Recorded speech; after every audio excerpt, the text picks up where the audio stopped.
亲爹把我塞进花轿替驾，新婚夜暴君的刀锋划破嫁衣，他却死死盯着我怀里掉出的破玉佩，红了眼眶问这玉你从哪来的？冰凉的匕首贴着我侧颈划下。他说苏家的庶女胆子真不小，替嫁后位还敢混进朕的寝殿。3天前我还在苏府柴房啃冷馒头，3天后这把匕首就架在了我的命门上。我嫡姐苏清瑶嫌陛下脸上有疤，死活不肯进宫。我爹苏万三把我从柴房里拽出来，红嫁衣往我身上一套，脸都没让我洗，直接塞进了花轿。我娘临死前攥着我的手说：“婉宁，你要好好活着。”为了娘这句话，我死死咬着牙磕头喊着陛下饶命。匕首又往下压了半寸，凉的。我以为这一刀要落下来，他手里的匕首贴着我侧颈划了下去，顺势挑开了嫁衣的领口，藏在内衬里的旧玉佩从破口处滑了出来。烛火一晃，玉佩泛起一道青光。萧敬恒的手僵住了，问这玉佩哪来的？我攥紧玉佩，从嗓子里挤出字说：“10年前后像我救的一个人，临走前塞给我的。”抵在我喉前的匕首啪一下垂下来了，我整个人瘫在地上。这玉佩3年前被我嫡姐从我手里抢过，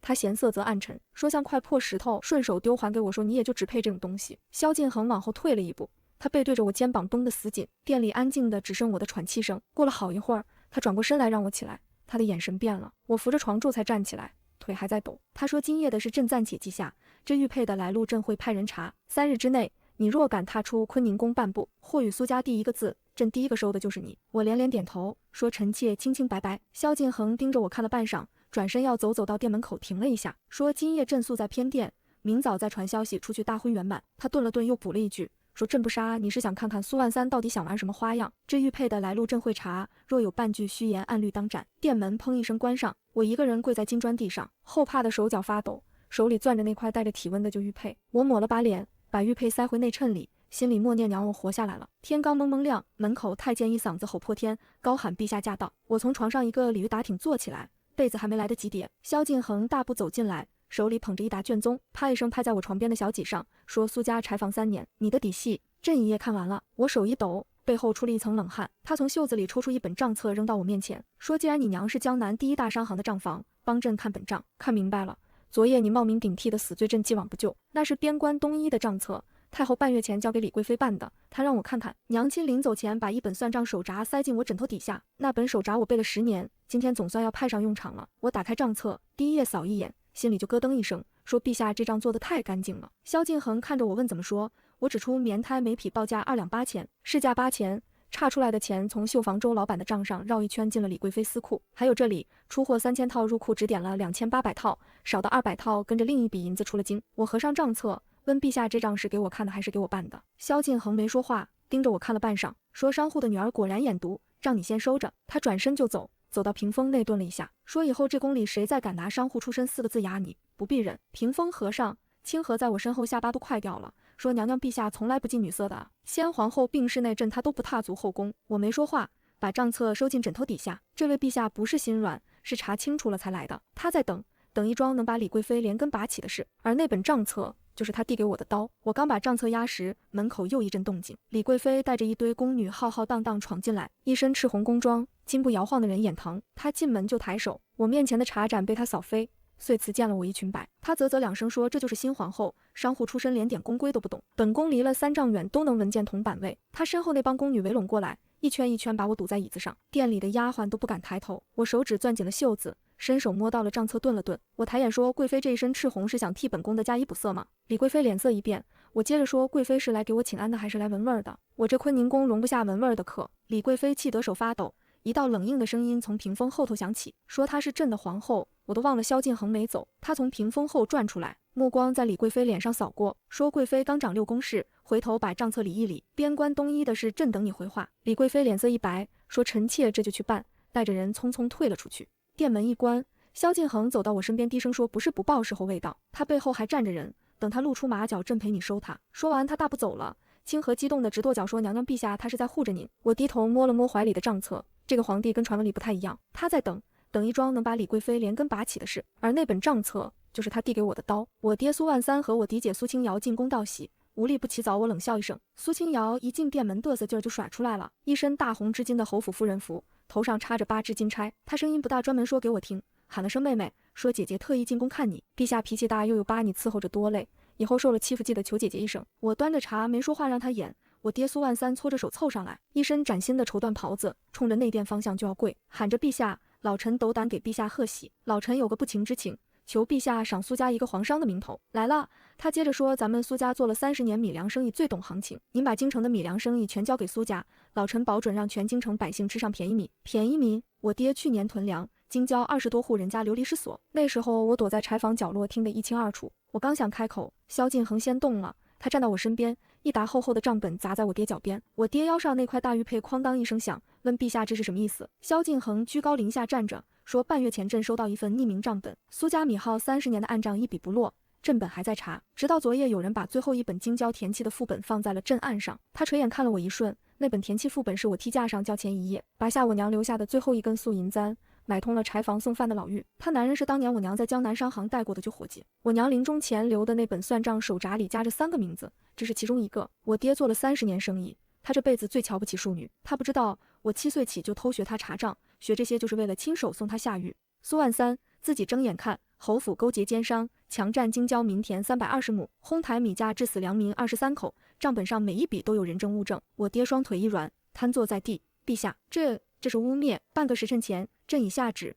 侯府爵位褫夺，全家下狱。刑部的人这会儿已经到侯府门口了。苏清瑶头上的金钗自己掉地上了，她整张脸面如金纸。我慢悠悠走过去，把她头上剩下的7只金钗一只一只拔下来。这只金凤钗是用京郊王老汉家那亩水田换的吧？王老汉一家流离失所那天，姐姐还在侯府喝你那喜酒呢。我又拔一只，这只类丝咸珠是李家村李寡妇那2亩薄田换的。李寡妇带着3个娃流落城西，熬不过那个冬天。姐姐戴的真好看。苏清瑶腿一软，跪在地上，妹妹救救我，我是你亲姐姐啊。亲姐姐。我抬脚把她推开。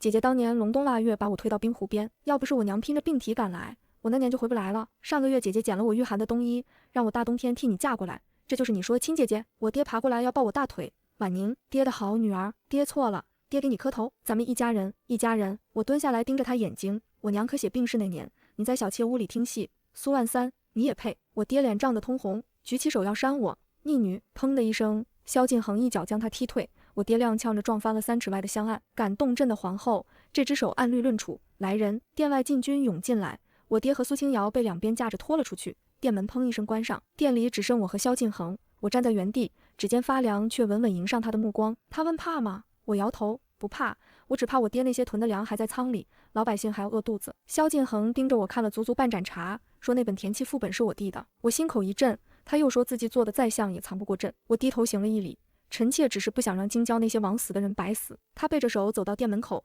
，3日前递进朕案头的那本田契副本，字迹朕已比对过，苏府柴房的窗灰，老妪鞋底的泥，暗装走的那条线，朕都查清了。这不是信任，是你自己挣的。说完，从腰间解下一枚墨玉令牌，回身按在我掌心。影卫妻听令于此牌，凭牌调遣如朕亲临。那令牌沉甸甸的，这枚令牌，朕这辈子第一次把刀递给别人，你配？人就没影了。清河从屏风后头钻出来，说陛下他耳朵尖红了。我摸了摸脖子上那块玉佩，影卫妻办跪在阶前，禀报边关急报，李贵妃半月前经手的冬衣，到了边关全是发霉的陈货，将士冻伤1200人。我手里的茶盏哐当一声，李贵妃，太后的亲侄女，这事儿是她自己把刀递到了我手上。一团发霉的棉袄被狠狠摔在我脚边，棉絮溅起落了我一身。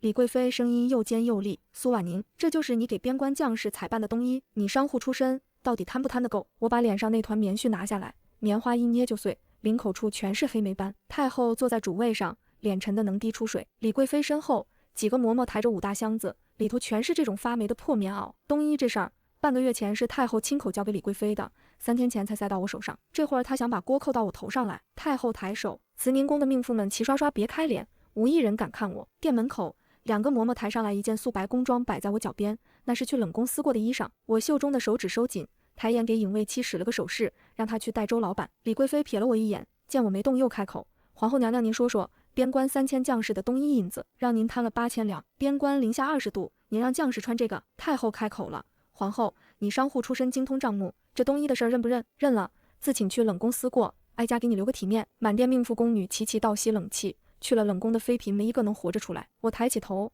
太后要臣妾的体面，可边关3000将士的命谁给体面？太后脸色一沉，李贵妃尖叫起来，你还敢嘴硬？我打断她，冬衣这一摊子事儿是太后半个月前亲口交给李贵妃办的，内务府档案司那边记着呢，臣妾不敢冒认。李贵妃面色煞变，我从袖子里抽出一沓纸，臣妾这儿有李贵妃3天前送过来的账册副本。贵妃说我贪了8000两，那银子是从我哪个库房里搬出去的？账册上画押的是您的私印，还是臣妾的？李贵妃噎住了，太后脸更黑。皇后，你这是顶撞哀家，臣妾不敢。我跪下跪得直直的，臣妾只想说一句话：边关将士在冰天雪地里拿命替咱们守国门，谁敢克扣他们一分军饷，谁就是大要的罪人。臣妾请求当场查账，查清楚之前，谁也别想冤枉臣妾。慈宁宫安静的针掉地上都能听见。太后手里那串紫檀佛珠啪一声断了，查不出来，皇后去冷宫，别怪哀家不讲情面。我站起来，臣妾这就让人把所有账册抬上来。慈宁宫的太监把12本账册抬上来，封皮上全盖着李贵妃的私印。我瞥见影卫期的信号，人到了，我拍了拍手，传锦绣坊周老板。李贵妃浑身一震，店门开，一个穿青布袍的胖子被影卫期押了进来，跪在店中央抖若筛糠。周老板，我开口，你来说，贵妃娘娘从你方里订了3000套冬衣，一套报价4两，实际成本多少？周老板抖得说不出话，回娘娘，实际8000银子一套，用的是去年夏天剩的薄棉胎，贵妃娘娘和小的28分账，娘娘拿8，小的拿2。满店哗然，太后手里的茶盏哐当一声落地，你血口喷人！李贵妃尖叫，一个粮商的话能信？李贵妃，我把那沓账册推到她面前，周老板的供词在这儿画押了，锦绣坊的进货账在这儿，贵妃娘娘司库里多出来的11400两白银，昨夜影卫已经清点造册，分文不差。3天前急着把这摊子塞给我，也是怕事发的时候有个替死的吧。李贵妃身子一软，如烂泥般滑倒，她转头看太后，姑母救我！冬衣那事儿本来就是您让臣妾办的。闭嘴！太后猛地开口，住口！哀家让你替将士置办冬衣，是想给你个出头的机会，不是叫你贪墨军饷。李贵妃整个人僵住，她终于明白自己被姑母亲手丢出来了。来人！店门口传来一道声音，萧敬恒站在那儿，明黄龙袍上落了一层雪。李氏克扣边关，军需私通商贾，证据确凿，褫夺贵妃位分，废为庶人，打入掖庭，永生不得出。依大要律3司会审，昭告天下。陛下！李贵妃扑过去要抱萧敬恒的腿，被避开了。边关3000将士，他贪了11400两，够这3000将士过3个冬天。母后，你可真是有个好侄女啊！太后唇色发青，终究一句话没说。李贵妃被2个嬷嬷架着拖出去，骂得多难听，我懒得听。我端着茶杯抬头。3日后，刑部出文昭告天下，我把追回来的11400两银子全数交给户部，按市价从京城3家最大的成衣铺采办新冬衣。我又从自己嫁妆里拿了3000两，每一套冬衣里多塞一双羊毛袜，一副棉护手。清河红着眼说，这是我母亲留给我的嫁妆啊。我说我娘要是知道这钱给将士用了，她在底下也高兴。20天后，边关捷报传回京城，随捷报一同送进宫的是一卷长长的万民折，边关3000将士每个人按了手印，折子上歪歪扭扭写着8个大字：皇后娘娘长安永福。身后有人开口，傻子！我回头，萧敬恒站在我身后，他抬起手用衣袖给我擦了擦脸，哭什么？这是大喜事。我吸了吸鼻子，说还有一桩事。我翻苏家旧账，发现国舅爷名下的粮号跟苏家走得很近。国舅爷半年前开始大笔吃粮，京郊36个粮仓他占了28个。开春之前，京城米价必有一场恶仗。萧敬恒眼神沉下来，说不能等他先动手，等他先动手，老百姓得先饿肚子。我说我有个法子，商户出身，干这事儿熟。萧敬恒盯着我看了半晌，嘴角微挑，准了，宫里宫外给我便宜行事之权。那一夜，我把我娘的牌位摆在坤宁宫西暖阁，亲手给她上了一炷香。萧敬恒站在我身后，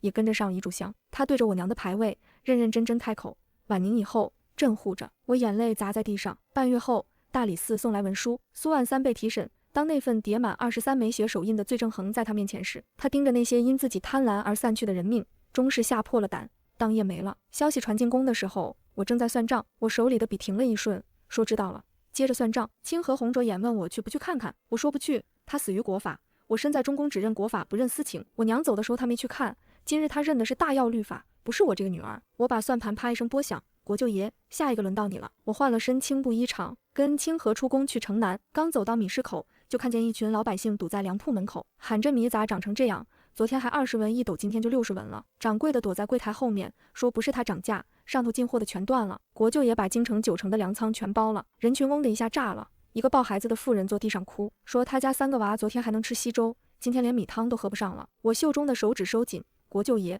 太后那个亲弟弟李贵妃倒了他，这是狗急跳墙，囤粮哄抬物价，逼着老百姓骂朝廷骂皇帝。这一招跟我爹当年的套路一模一样。我正要走，街角轰隆一声，一辆破马车冲进米市，车夫满头是汗，车板上躺着一个穿青色官袍的人，喊着让开，赵县令出事了。我心里一紧，赵县令，清水县的县令，去年我爹囤粮的事就是他第一个递的折子，是个好官。我冲过去喊赵大人。赵县令躺在车板上，脸色惨白，官袍破损，怀里死死攥着一个油布包。他看见我，眼睛一下亮了，老天保佑！我让他先别说话，让清河快找大夫。赵县令一把抓住我的手，说撑不住了。他把邮布包塞到我手里，务必交到陛下手上。里面是国舅爷圈占民田4700亩，囤积官粮20万石的全部罪证，罪证齐全，足以走3司会审。他剧烈地喘了一声，说他的师爷为了护这个包没了，他的一双儿子被国舅的人掳了，下落不明。他们想逼他交出这个邮布包，他没交，他对不住夫人，对不住孩子，但是这清水县3万百姓他对得起。他死死抓住我的手腕，求陛下派人去寻。他的手慢慢松开了，眼睛却还瞪着，望着皇宫的方向。围观的老百姓也都跪了一地，喊着赵青天，有人嚎啕大哭。我把赵县令的眼睛轻轻合上，让他放心，国舅爷囤的那20万石粮，我让他一粒一粒吐出来。他护的清水县3万百姓，我护到底。他那2个孩子的下落我替他找，只要还有一线生机，我把他们活着带回来。我抱着那个邮布包，转身就往宫里冲。进了坤宁宫，我没哭，让清河把门关上，亮出墨玉令牌，传影卫期。影卫期无声现身，我吩咐他第一件事，赵县令2个孩子被国舅的人掳走，下落不明。他立刻调影卫营，从国舅府所有外宅、暗桩、私仓一处一处给我翻，今夜之内必须找到，哪怕只剩一线生机也给我抢回来。影卫期领命。我又说第2件事，国舅爷囤粮是要打老百姓的主意，咱们不能等。今夜他带人扮成苏家救粮号的伙计，在京城3大商会的茶馆里散消息，就说苏家敌之30艘运粮船今夜抵京，江南新米10文钱1斗，明日辰时连开3日，南门外苏家就码头开仓。影卫期一愣，说苏家没有船。我说苏家没船，可苏家在京城做了30年米粮生意，我7岁起偷学他查假账的本事，他那套放风、压价、收网的路子我门儿清，但光放谣言不够。苏家城西暗仓里还压着8000石现粮，是我爹这些年瞒着账本攒下的私货，今夜全部以12文1斗的价分流到3大商会的下游粮铺。影卫期眼底一亮，真米一出，谣言就成了真。我点头。消息一散，砸盘的米一出，今夜京城9成粮商都得连夜抛货，米价崩到20文以内。国舅爷囤的20万石全砸在他自己手里，那他必定会派人去南门外的码头堵船。陛下亲率禁军在码头候着，国舅爷派去的人一个不许走。另外京城12个被国舅胁迫囤粮的粮商，我让张捕头连夜把他们家眷户起来。明日大朝会，这12个人就是国舅爷的催命符。影卫期单膝跪地领命，人影一晃没了。我转身把那个邮布包捧到萧敬恒面前，他不知什么时候已经站在了店门口，眼底通红，念着赵青松，那是赵县令的名字。他说清水县令从4品，任内剿匪3次，治黄1次，清水县连续3年无一户吃不饱，无一桩冤案，这样的官是朕大要的脊梁。我把邮布包递过去，说明日大朝会我陪您一起。萧敬恒接过邮布包，抬手轻轻擦掉我眼角的泪，晚宁，朕等不到明日，今夜码头上见。我点头，把那块旧玉佩攥在掌心，玉是温的。赵大人，您看着，明日这京城要翻天了。子时3刻，我坐在坤宁宫的暖阁里，桌上摊着一张京城地图，9大粮号的位置我用红笔圈了一遍。清河给我添了第3回茶，问消息散出去了吗？影卫7次房梁略下，说散了。3大商会的茶馆全炸了锅，苏家暗仓那8000石现粮也按我吩咐分流到了下游粮铺。12文1斗的真米砸进市面那一刻，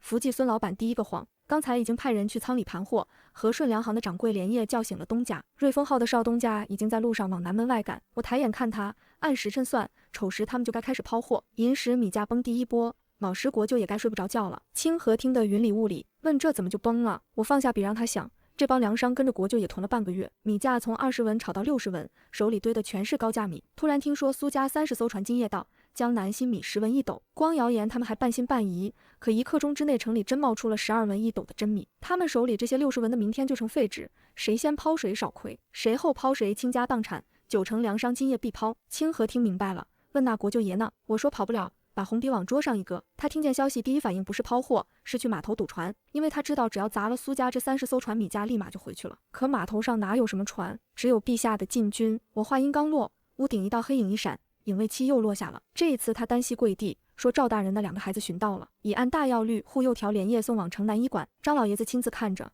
医馆4周已布影卫暗哨，大药律明文掳掠10岁以下幼童者，无论主从皆斩。国舅府这一桩单凭这2个孩子就够他3族陪葬。我手里的茶盏哐当一震，闭了一下眼。赵大人，您那2个孩子还活着，我暗暗嘱咐护好他们，天亮之前不许任何人靠近医馆那间屋子，等今日的事了，我亲自接他们进宫。影卫期又说暗室里搜出了国舅爷写给清水县几股山匪的亲笔信，信上画押用印清清楚楚，围杀赵大人是国舅爷亲口下的令。我只见微凉，让他把信收好，明日大朝会跟那12本账册一并呈上去。影卫期领命后人影一晃没了，店门口萧敬恒不知什么时候已经站在那儿，明黄龙袍上落了一层雪，他听见了，叫我的名字婉宁，说那2个孩子他亲自养。我眼泪没忍住。寅时南门外的码头黑得伸手不见五指。我裹着一件灰布斗篷，跟萧敬恒躲在码头边的破船屋里。萧敬恒没穿龙袍，一身玄色劲装，腰上别着一把剑。他问我冷不冷，我说不冷，心里热着呢。外头传来一阵杂乱的脚步声，影卫七半跪在街前，说国舅府的人到了。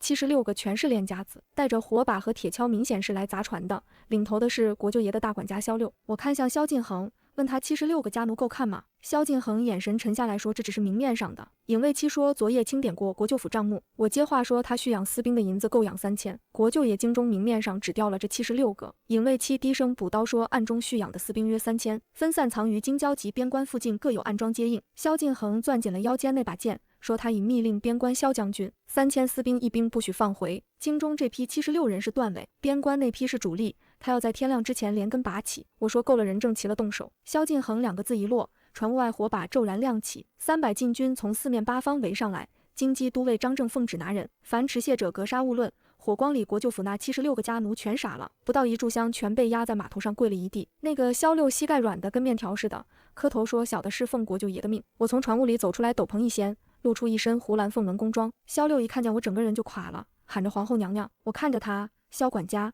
码头上没船，您带76个家奴提着铁锹是来给于松土的吗？萧六哆嗦着说不出话。萧敬恒开口，全部押入大理寺。国舅爷那一份明日早朝再算。卯时，天还没亮，京城南门一开，老百姓扛着米袋子涌出来，要去抢那10文钱1斗的江南新米。可码头上哪有什么船？老百姓懵了。就在这时，9大粮号的伙计一个接一个推开了店门，喊着米价20文1斗，昨日囤的米今日清仓，先到先得。人群轰一声炸了。抢米的比抢救命药还急。我站在城楼上看着底下黑压压的人头，米价从60文先崩到40，再到30，不到2日跌穿20文。国舅爷囤的20万石变成了一堆烫手的废账。辰时，国舅府的大门被人砸开，国舅爷穿着寝袍冲出来，满院子都是来要账的粮商，逼问说好的接盘价40文，米价崩成20文了，让给个话。还有人喊家里压着5000石，国舅爷脸都绿了，一边骂街一边让人去找萧六。可萧六这会儿正跪在大理寺的牢房里。4时我回到坤宁宫，萧敬恒已经在店里等我，他坐在窗边，手里捧着一碗热粥，看见我进来，把粥推到我面前，让我喝点，折腾一夜了。我坐下，端起碗，是热乎乎的陈皮南瓜粥，问是不是陛下熬的。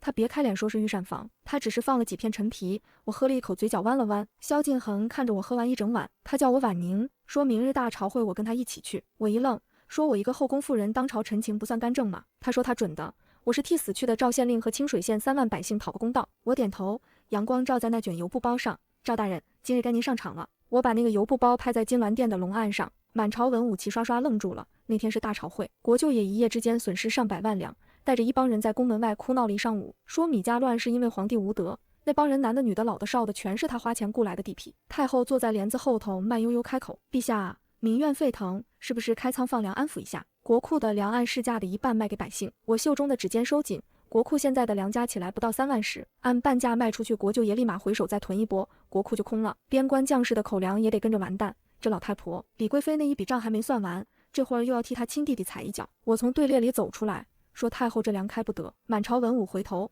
太后慢悠悠开口叫我皇后，说后宫不得干政。我打断她，说我今天不是来干政的，是来告状的。我把那个油布包打开，罪证哗啦摊在龙案上，这是清水县令赵青松大人用命换回来的证据。国舅爷圈占京郊民田4700亩，逼得41户良民流离失所，勾结地方恶霸囤积粮食20万石，埋伏朝廷命官7次。昨日赵大人本人也死在了米市口。我顿了一下，还有，我从袖中取出那叠亲笔信，这是国舅爷写给清水县几股山匪的亲笔信，亲笔签押，亲口下令围杀赵青松，诛其满门。赵大人那一双柚子被国舅府的人掳走囚禁，昨夜影卫破门救出时，孩子受了惊吓，水米未进，满朝文武齐齐倒吸冷气。太后帘子后头哐当一声，他手里的茶盏掉了。国舅也被太监带进来，一进殿门就开骂：放肆！好个伶牙俐齿的小妇人，你血口喷人！20万石粮，你怎么不说本夜囤了200万石？我转头看他，国舅爷，您这话自个儿吞回去。我拍了拍手，殿门外20个京城捕快押着12个粮商鱼贯而入，为首那个粮商是城西福记的孙老板，他一进殿门就跪了：陛下，小的有罪，国舅爷半个月前找到小的，逼小的把仓里的粮全卖给他，小的不肯，国舅爷就把小的儿子绑走了，账本在这儿。国舅爷在京郊36个粮仓，每个仓囤了多少石？小的画押作证。身后11家粮商齐齐跪下，小的等账册俱已呈上，愿戴罪立功。12本账册摆了一桌，国舅爷面如死灰：你们这帮白眼狼！我抬眼看他，国舅爷，这12个粮商的家眷昨夜全被张捕头护起来了，您派去灭口的人手昨夜在码头被禁军一锅端，76个一个没漏。包括您的大管家萧六，您还想抵赖？国舅爷哆嗦着嘴唇，扑通跪在萧敬恒面前，陛下，解救我！太后帘子后头没声音了，萧敬恒一直没说话。这会儿他慢慢站起来，赵青松，清水县令从四品，任内剿匪3次，治皇1次。清水县连续3年无一户恶殍无一桩冤案，这样的官是朕大要的脊梁。满朝文武齐刷刷低头。今日被国舅爷的人逼死在米市口，死的时候怀里抱着罪证，嘴里还在喊清水县百姓，求朕派人去寻他那一双柚子。萧敬恒声音越来越冷。国舅萧承业圈占民田，囤积居奇，谋害命官，掳掠幼童，罪证确凿。令他停了一下。国舅萧承业暗蓄私兵3000，分藏京郊7处暗桩，企图谋逆。满朝文武齐齐吸气。京城边关萧将军已奉旨清剿，主力悉数缴械，首恶就地正法，愚者押解大理寺。太后帘子后头佛珠又啪一声断了，夺国舅尊号，贬为庶民，押入天牢3司会审，依大要律论处，昭告天下。国舅也扑上去抱萧敬恒的腿，喊陛下，被禁军一脚踹开。他转头好，姐，你倒是说句话啊！帘子后头，太后猛地按住胸口，剧烈咳嗽，一句话也没说，又是一次气足保帅。满朝文武齐刷刷跪下，陛下英明，我也跪下。陛下，臣妾有一策可平米价安民心。昨夜京中米价已被打到20文1斗，国舅囤的20万石砸在他自己手里，陛下只需开仓平价售出，再传旨江南湖广的粮商，凡运粮入京者3个月内免税，米价3日之内必平。户部尚书老泪纵横，皇后娘娘大才老臣服了。萧敬恒看着我，眼底的火比烛火还亮。皇后所言准，令清水县令赵青松追封1品谥号忠勇，葬入皇陵旁的功臣墓。其两子待心神稳妥，即接入宫中，朕亲自抚养，待成年接入翰林。我跪在地上，眼泪砸在金砖上。赵大人，您的命没白搭。3日后，刑部大理寺御史台3司会审，国舅萧承业依大要律斩立决，判文昭告天下9门。那天散朝，国舅爷被拖出去的时候，太后被自己宫里的嬷嬷扶着走到大殿门口，回头看了我一眼，那眼神像淬了毒的针。我也回望他，不怒反笑。回坤宁宫的路上，清河扶着我小声说，娘娘太后那眼神吓人，她不会善罢甘休的。我说会的，她下一招必是杀招。殿门一开，萧敬恒已经在等我了，他递过一杯热茶。婉宁，赵大人的2个孩子朕亲自去看过了，他们俩拽着朕的袖子问父亲在哪儿。他声音哑了，朕没忍住，替赵大人认了那2声爹。我眼泪滑一下下来，陛下做得对。他低头喝茶，接下来母后那边，朕需要你陪朕演一场戏。我接过茶问什么戏，他眼神沉下来，引蛇出洞。对了，还有一桩。他低声补了一句，萧将军清剿私兵上有约100余人遁入山林，未及全部归案。我心头一沉，100余人够烧一座城。我说陛下放心，太后那边说完，这100来人也跑不远。那是国舅也被拖进天牢的第3天。慈宁宫传来华太后病重，请皇后过去侍疾。我去了，太后躺在榻上，面色蜡黄，见我进来，让贴身的崔嬷嬷端来一盏参汤。皇后啊，哀家这把老骨头怕是熬不过这个冬天了。这碗汤是哀家亲手吩咐小厨房熬的，算是哀家这个做婆母的给皇后赔个不是。崔嬷嬷把汤碗递到我面前，嬷嬷的手稳得不像70岁的人，汤是琥珀色的，闻着没什么异味。我袖子里藏着萧敬恒前几日给我的一根银针，我端起碗说多谢太后，转身把银针往汤里一探，针尖浮起一层灰翳。我嘴角微挑，这老太婆蠢就蠢在李贵妃丢的国舅爷丢得，到了我这儿索性想一碗毒汤了断，可她不知道这碗汤根本端不到我嘴边。我把汤倒进早就准备好的袖帕里，装作喝下。太后露出了满意的笑容，挥手让我退下。我回了殿，清河低声说娘娘办妥了，我叫人过来。殿外李嬷嬷被2个嬷嬷架着塞进了殿。李嬷嬷一脸懵，皇后娘娘，皇后娘娘叫奴婢。李嬷嬷，我看着她，赵大人的2个孩子身边新指的伴读小六子是你举荐进来的。李嬷嬷脸一白，是太后娘娘吩咐。我问小六子昨日往御膳房送过什么药材。李嬷嬷腿一软跪在地上，是。我嘴角又一勾，这汤里的东西半个时辰下肚人就没了。嬷嬷您学问深，这味药从哪儿调来的？慈宁宫账上清清楚楚。李嬷嬷瘫在地上，娘娘饶命，是太后亲口吩咐的。她说毒倒皇后，把锅扣到赵青松2个孩子身上，陛下必定迁怒清水县和那些基层官员，萧家就能翻身。我抬眼，屋顶影卫妻无声现身，旁边屏风后2位史官同时走出。我问听清了吗？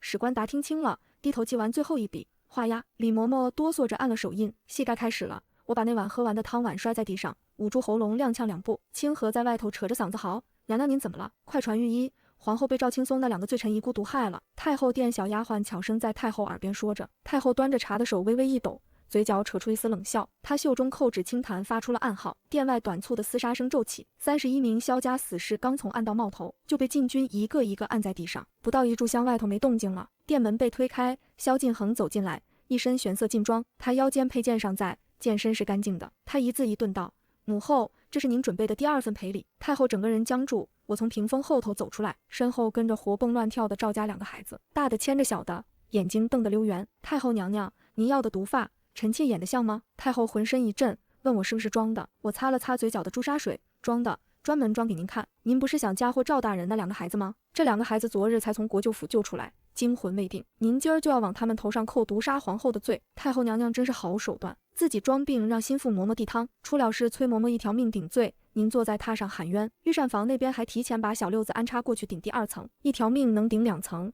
太后娘娘把这条命算得真精。太后娘娘，您还是萧敬恒的母亲吗？太后嘴唇哆嗦，我抬手指了指殿内的屋顶，您方才在殿里说的每一句话，影卫妻记下了，史官记下了，李嬷嬷也画押作证了。太后撑不住身子向后跌坐，可她还没认，猛地抬眼扯出一丝冷笑。哀家是太后，萧家手握重兵，国舅府还有3000私兵，你敢动哀家，便是动整个朝堂。萧敬恒眼皮都没抬，母后说的3000私兵，金陈宝石已被边关调回的萧将军全部围剿，私兵尽数瓦解，首恶伏法，余众押解大理寺。国舅府明面上那76个，昨夜在码头一锅端。太后撑着椅背的手骤然失力，整个人滑落在地，连说不可能。哀家昨天还见过萧家管事。萧敬恒一字一顿，母后见的那个萧家管事是影卫妻假扮的，这半个月跟他说的所有话，全在朕案头摆着。您身为太后，连一双师傅的志同都不肯放过，还要把毒杀皇后的罪名扣在6岁孩子头上。大药律开篇第1条，天地之大德曰生，律法之首人曰幼，残害幼童者，无论身份，国法不容，朕不容，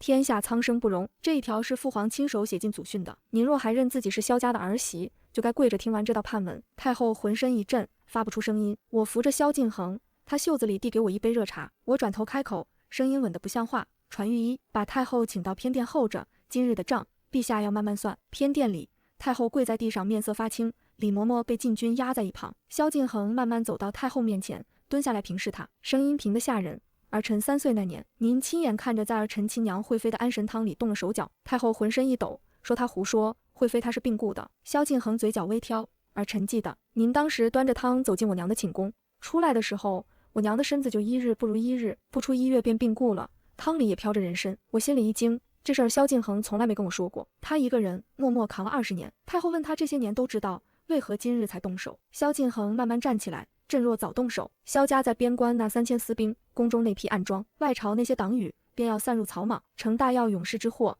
朕留着您，就是要等您把所有底牌亲手亮出来。今日您这碗汤，是您自己把最后一张牌递到了朕手上。母后，您输了。太后嘴唇哆嗦，突然尖叫：萧敬恒，哀家就是死也要拉你陪葬。萧敬恒打断他，萧家死士31人今日全数擒下，全须全已送大理寺画押。母后还有什么牌一并打出来吧。太后撑不住身子向后跌坐，撞翻了身后的香炉。可她抬起头，嘴角竟挂着一丝怪笑。萧敬恒，你以为收了私兵主力就完了？他声音又尖又哑。萧家私兵的最后100余人还在京郊，哀家不动他们，他们也会自己动，到时候烧的是你的城，死的是你的百姓，骂的是你这个皇帝。我抬眼看他，太后娘娘，那是您留给陛下的最后一份贺礼。太后冷笑不答。萧敬恒抬手沉声道：来人！太后涉嫌谋害先帝惠妃，涉嫌毒害皇后，涉嫌嫁祸忠良遗孤，涉嫌勾结私兵谋逆，交3司会审，废除太后尊号，贬为庶人，打入冷宫，终身不得见人。他娘家萧氏一族，罪证经御史台核验，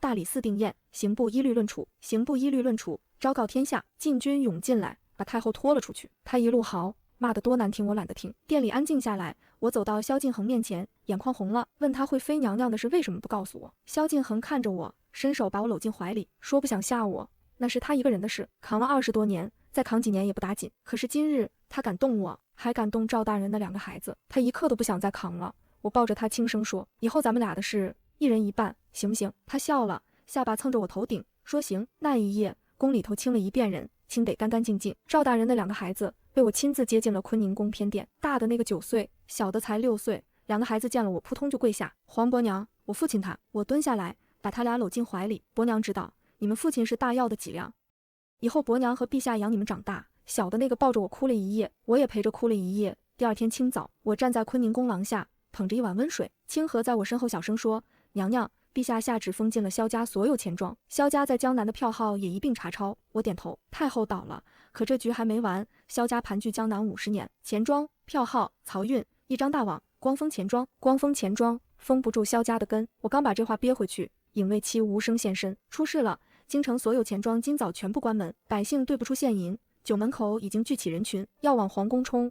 我手里的水碗啪一声砸在地上。萧家，狗急跳墙，影卫七单膝跪地。江南萧家旧部昨夜启用了内部暗账，京城36家钱庄的金库钥匙全在萧家手里，一夜之间所有金库同锁齐换，现银对冲的票据也被连夜烧毁。现在的京城钱庄开不了门，金库打不开锁，对冲的账面全成了死账，老百姓手里的银票今日兑不出一文，银票就是废纸，百姓买不到米换不到盐，再不止住半天之内京城必乱。还有一桩，他声音又低了几分，萧家私兵残党约100余人，昨夜分批潜入京城，藏身踪迹未明，怕是要趁挤兑乱起来时动手。我闭了一下眼，萧家这招叫釜底抽薪，斗不过陛下就毁掉整个京城，让陛下当不下去这个皇帝，让老百姓亲手把陛下骂下来，够狠。我深吸一口气，问陛下呢？影卫七说，陛下一早去了边关大营，萧家就不在江南扯了反旗，陛下要亲调禁军北上，问传不传陛下。我摇头，不传，陛下打他的仗，京城我守。我转身喊清河备车去苏家暗仓。清河一愣，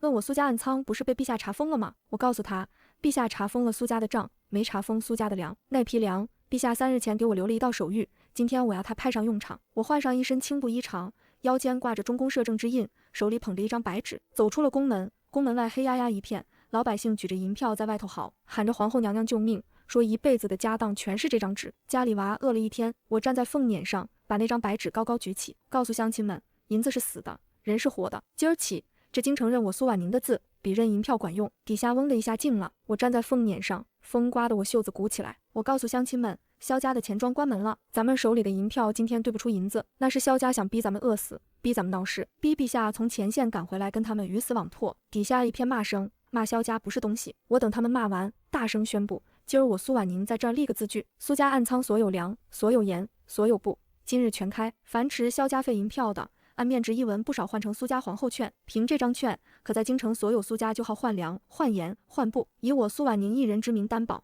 以苏家30年商号字号担保，以中宫摄政之印担保。底下还是嗡嗡的。一个老头颤巍巍开口，问我这券真能换粮吗？说老朽家里压着50两的银票。我从袖子里抽出第一张皇后券，亲手按上中宫摄政之印，朱砂红印啪一声盖上去。我跳下凤辇，走到那个老头面前，把券递到他手里，告诉他，大爷，您的50两，我今天就给您兑50两的粮，换不出来，您来坤宁宫扒我的皇后袍。老头哆嗦着手接过那张券，我冲身后挥手，开仓。苏家城西暗仓的大门轰然打开，里面堆满了粮、盐、布，那是我从我爹账本里一笔一笔扒出来的私货。我爹这辈子囤的赃粮，今天全吐出来喂百姓，老百姓还在猛。那老头颤巍巍走到仓门口，把券递进去，伙计接过券，啪一声盖了苏家旧号的章，说老人家50两50食粮，装车吗？老头哇的一声哭了，喊着装车，说皇后娘娘是活菩萨啊！人群轰一声炸了，纷纷喊着换券，我也要换。4时，我坐镇苏家暗仓门口，身后影卫七带着一队人挨个验银票发券。清河红着眼问我这仓里的粮够吗？我说不够，抹了把汗。传我的话，凡京城商号愿出粮、出盐、出布的，皇后券抵账，战后由内库1比1兑银，愿出者登册，不愿者自便。但今日之后，愿出者日后入皇商路免税3年，不愿者日后皇商路上永不录用。影卫七眼底一亮，说属下这就去传。接着压低声音说，还有一桩，萧家残党那100余人踪迹刚有眉目，集中藏在城南3处破窑，像是在等什么。我抬眼问等什么，他说等今夜钱庄挤兑乱起来，等百姓砸城门，他们好趁乱放火。我指尖一冷，命他传张捕头，带衙役盯死城南3处破窑，只盯不动，等他们动手那一刻再收网。5时，第一家响应的是城西福记的孙老板，他亲自押着30车粮赶到苏家暗仓门口，说皇后娘娘救过小的全家，小的这条命娘娘说怎么使就怎么使。孙老板一跪下，身后11家粮商齐齐跪了，说娘娘救过我等家眷，今日该我等还。紧跟着和顺粮行50车，瑞丰号80车，顺昌布庄20车细布，德胜盐号310官盐，京城12家粮商18家布庄9家盐号全开了仓。苏家暗仓门口车队排了3里地，那张白纸成了京城最硬的通货。未时，我站在苏家暗仓门口，看着排队领券的百姓，一队一队从街头排到了街尾，没人哄抢，没人闹事，老百姓只是默默排队。一个抱孩子的妇人路过我身边，把怀里的孩子往我面前一举，说娘娘，我家娃叫婉宁，昨生的。我手一抖，伸手摸了摸那娃娃的小脸，那娃娃才1天大，小拳头攥得紧紧的。我说好，婉宁这名字好，晚一点没事，咱们都能熬过去。妇人哇的一声哭了。申时，影卫七快步过来，说萧家在江南最后一笔现银昨夜被陛下劫下，陛下传话，京城10日内不乱他必胜，京城若乱他即刻回援放弃前线。我点头，让他传话陛下，京城10年不乱，让他打他的仗，江山咱俩一人一半。影卫七单膝跪地，说属下立刻传。虚时，我回到坤宁宫，赵家那2个孩子等在店门口，小的那个手里捧着一碗粥，说黄伯娘，您一天没吃东西了。我蹲下来接过那碗粥，是热的。他说伯娘吃。大的那个站在旁边小声开口说黄伯娘，今天他在街上听一个老爷说，娘娘比朝廷的银票还硬，说一个人顶半个朝廷。我笑了，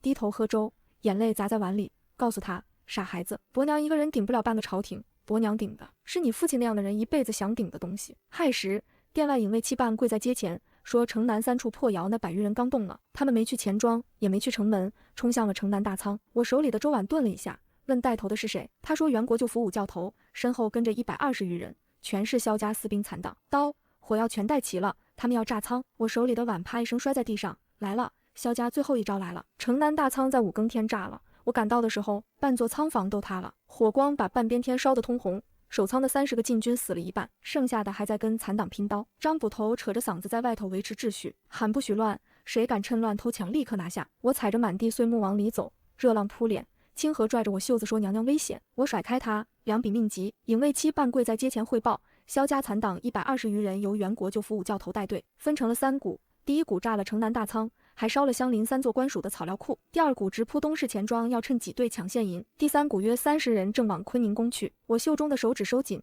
够狠，一把火药烧光京城的粮，一把刀要砍掉皇后的头。我抬眼亮出墨玉令牌，命影卫营听令兵分3路。东市钱庄交张捕头带衙役死守，宫门外散谣的让影卫七亲自带影卫七营去，抓活的审昭告天下。直扑坤宁宫这一股本宫亲自候着。影卫七一愣，说这一股最狠。我说把5教头留给我，抹了把脸上的灰，我要让他亲眼看着他炸的这座仓，我怎么用1张纸半天补回来。影卫七单膝跪地领命。我回到坤宁宫的时候，天刚蒙蒙亮，赵家2个孩子还在偏殿睡，我让清河把他们锁在内殿，不许出来。殿外，影卫营的人按我吩咐，埋伏在廊下、屋顶、暗处。我换下青布衣裳，穿上一身湖蓝凤纹宫装，坐在正殿主位上，桌上摆着一杯热茶，腰间挂着墨玉令牌。清河在我身后牙齿打颤，问我坐在这儿不躲一躲，躲什么？我端起茶，他们要的是我的命，我不出来，他们就敢烧到内殿，烧到那2个孩子。卯时3刻，殿外起了喊杀声，30多个黑衣人翻墙而入，刀光在晨雾里乱晃。为首那个身材魁梧，满脸横肉，正是国舅府那个5教头。他一脚踹开殿门，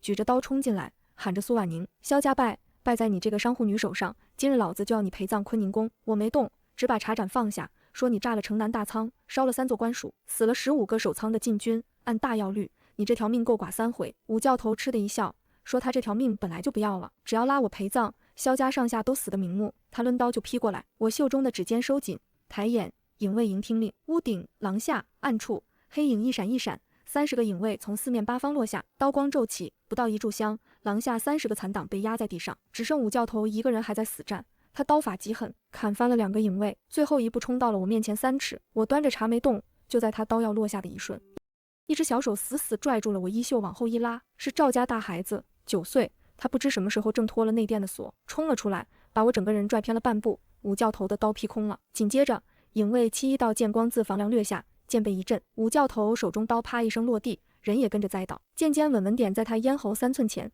再近1分，便是大药律外的人了。店里安静下来，我蹲下身，把赵家那个孩子搂进怀里，他抖得厉害，可眼睛瞪得溜圆，声音都哑了，叫了声黄伯娘，说他父亲说过，护着我的人就是护着大药的人。我抱着他，眼眶一下热了，告诉他傻孩子，他父亲教他的话要记一辈子。5教头被压在地上，喘了口粗气，抬眼看我说，萧家3000兵败在我1张纸1把算盘上，他不冤。他笑了一声，又问以为我能护住这京城多久。我看着他说，我护不了一辈子，但今日他炸的这座仓，我半天补回来，他死的时候正好看着。5教头的眼神慢慢暗了下去，没再说话。4时，我亲自坐镇苏家暗仓门口，城南大仓被烧的消息已经传遍京城，百姓涌到苏家暗仓外，排队的人比昨天多了1倍，可没人闹没人抢，老百姓只是默默排队。我让福气孙老板带12家粮商，把昨夜运进京的新粮全部就地登册，加印皇后券，按市价的70%发给百姓，少1文钱从我嫁妆里补。孙老板抹着眼泪说，小的全家这条命今天彻底是娘娘的了。5时，影卫七快步过来回禀，东市钱庄那一股被张捕头缴了，37人全活的。宫门外散窑那一股被影卫七营一锅端，28人12个画押，供出萧家残党在京郊3处暗桩，属下已带人连夜清剿。我点头，吩咐清剿完造册，明日大朝会陛下回京，我要把这本册子亲手交给陛下。申时，我站在城南大仓的废墟前，赵家2个孩子跟在我身后，大的那个牵着小的，烧他的横梁还在冒烟。百姓在我身后跪了一地，喊着皇后娘娘是活菩萨啊！我把那本残党册子捧在手里，回头看着满街的百姓，赵大人，您看见了，这京城我护住了。萧敬恒回京了，他是连夜从前线赶回来的，靴底全是泥，铠甲上沾着血。可他一进城门就直奔城南大仓。我站在废墟前算账，听见马蹄声回头，他从马上翻下来，3步并作2步走到我面前，伸手就把我搂进了怀里。他声音哑得不像话，说一路赶就怕赶不上。我闷在他怀里，说赶上了，京城没乱，仓我补了，人我留了一个活的给陛下。他低头看我，眼底全是红血丝，问留谁？我说武教头，把那本残党册子递给他，说陛下亲审，3司会审，依大要律论处，昭告天下。萧敬恒接过册子，手都在抖，不是怕，是后怕。他说这辈子再不让我一个人扛。我笑了笑，说陛下打你的仗，我守我的城，各有各的活。他低头把下巴搁在我发顶，告诉我江南司兵主力2400已诛，京中残党120人，今晨亦被我调度进监，萧家武力自此再无。我抬眼问那萧家在江南的钱庄、票号、漕运，他说离京前已交户部接管，按律凡参与谋逆者抄没，凡未参与者折价收回国库，不留半点根。我点头，干净。3日后，刑部、大理寺、御史台3司会审，萧家谋逆一案判文昭告天下9门。太后涉嫌谋害先帝惠妃，毒害皇后，嫁祸忠良遗孤，勾结私兵谋逆，废除太后尊号，贬为庶人，幽禁冷宫终身，不得见人。国舅萧承业圈占民田，囤积居奇，谋害命官，掳掠幼童，暗蓄私兵，依大要律斩立决。萧氏一族，凡参与谋逆者依律论处，未参与者流放岭南，永不入京。武教头及残党120人，依律斩立决。判文一出，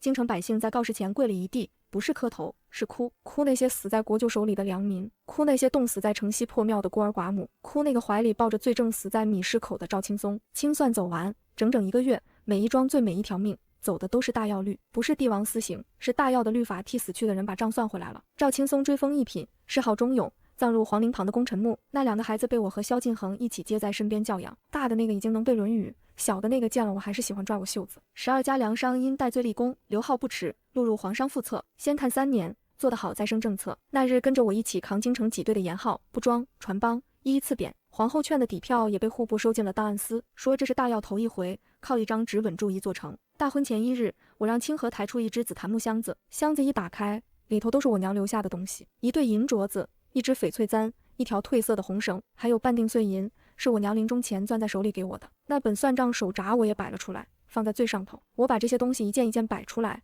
摆在我娘的牌位前。娘，女儿明天补办大婚，您当年给我的这些，女儿明天都带上，咱们娘俩一起嫁个好人。身后传来脚步声，萧敬恒走进来，手里捧着一个锦盒，他把锦盒放在我面前打开，是一只赤金凤冠，凤冠上头9只金凤，一眼就贵。可我先看见的不是凤凰，是正中那一只稻穗，稻穗下面衬着一块温润的玉，上头刻着一个宁字。我抬头看他，眼圈一下热了。他低声说，这凤冠是朕亲手画的样子，百姓吃饱饭比什么凤凰都金贵。婉宁是你的名字，也是大要该有的样子。我捧着凤冠半天没说出话，最后只低低应了一声好看。他笑了，说你戴着更好看。第2天辰时，宫门口铺了3里长的红绸，百姓自发披红挂彩，凤辇过处，满街都是欢呼声。有人往我车边塞红枣，有人往车边递花，还有个抱孩子的妇人站在街边冲我大喊，娘娘，我家孩子会走路了。我一愣，抬头看去，正是那日拿着皇后券来换粮的那个妇人，她怀里的小娃娃穿着红肚兜，冲我伸手，我笑着朝她点头。宫门一开，我从凤辇上下来，抬头看去，萧敬恒站在大殿门口，一身明黄龙袍，腰间挂着那块旧玉佩。他朝我伸出手，我把手放进他掌心，他握紧，说婉宁，补的这场大婚是朕娶你的第2次，还有8次，朕记着。我看着他，那你可得好好活，不然剩下8次你拿什么娶？他低头笑了，朕活到80也得娶完。大典之上，萧敬恒当着满朝文武的面，把后宫名册扔进火盆，火一下窜了起来，满殿都惊了。他站在高处，声音清清楚楚传下来，自即日起，废后宫3000，朕此生只娶皇后1人，皇后所出为大要储君，如为此事，天人共泣。满朝文武齐刷刷跪下，高呼陛下英明，皇后千岁。我抬头看他，他也看我，烛火晃了一下，他眉心那道浅疤在火光里一点都不吓人，反倒让我心里安稳。大典之后，他牵着我的手走出大殿，路过御花园那道月亮门，他忽然停下脚步，说婉宁，10年前那个雨夜，你在泥地上给朕写的那些个字，朕一个字没忘。我抬头看他，他低头从腰间解下那块旧玉佩，和我内衬里那块一起并在掌心，2块玉合在一起，原是一整块，中间合缝处刻着2个小字，同心。我眼眶一下热了，他握紧我的手，那年朕欠你1匹快马1条命，今日朕拿着江山连本带利还你。天边那道彩虹正好挂在宫墙上头，老百姓的欢呼声像潮水一样涌进宫门。我偏头看他，陛下，咱们这条路走对了。他把我搂进怀里，下巴抵着我发顶，走对了。3个月后，我站在宫墙上吹风，手轻轻按上小腹，那里刚有一点动静。太医说是个男娃。萧敬腾从身后抱住我，掌心附在我手背上。念安，我偏头看他，为什么叫这个？他把下巴搁在我肩上，声音很低，念百姓安乐，念你我相安。我闭上眼，听着他的心跳，也听着我自己的。远处的京城被夕阳染成一片金色，远处宫墙下，赵家的2个孩子牵着一群伴读追着风筝跑过，笑声一阵一阵传上来。我手里攥着那块旧玉佩，玉是温的。娘，赵大人，惠妃娘娘，你们都看见了吗？我们到家了。